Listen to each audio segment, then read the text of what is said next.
ne négligez pas de travailler à fond quelques très bons livres et de les travailler tellement à fond que vous aurez sur chacun de ces livres compris les enjeux et même été capable à chaque phrase d'en discuter presque chaque mot. Prenez ce temps de la lecture approfondie, il est absolument essentiel.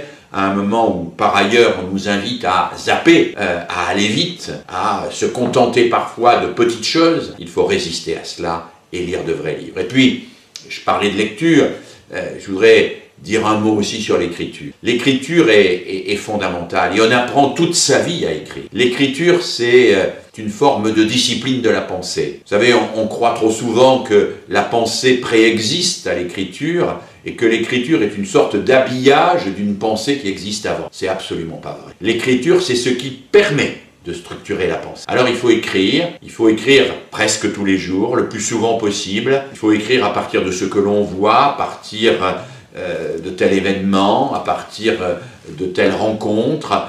Il faut écrire un peu de manière informelle, parfois derrière un ticket de métro, parfois sur un grand cahier où l'on collecte toutes ces écritures.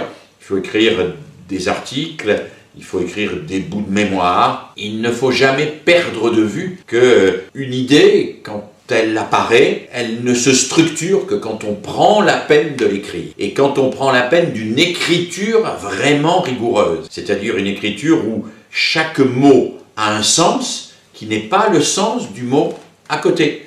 Et que chaque mot a été pesé et qu'il est là parce que précisément il veut dire quelque chose et quelque chose dont on connaît exactement la portée. Alors je crois à l'écriture et je crois à l'exigence de l'écriture. L'écriture a aussi cette vertu extraordinaire, c'est qu'elle nous permet de réarticuler à la fois ce que nous avons acquis et ce que nous avons perçu et vécu. Grâce à l'écriture, eh bien, nos connaissances théoriques et nos expériences peuvent en quelque sorte trouver une cohérence. Nous pouvons leur donner une cohérence par l'écriture. Finalement, il y a toujours quelque chose de plus important à faire. Vous savez, l'écriture, c'est générateur d'angoisse. Chacun trouve toujours quelque chose de plus important à faire que d'écrire. Mais non, il faut écrire. Et il faut se coltiner ce travail, y compris parfois si cela nous bouscule ou nous brutalise un peu personnellement.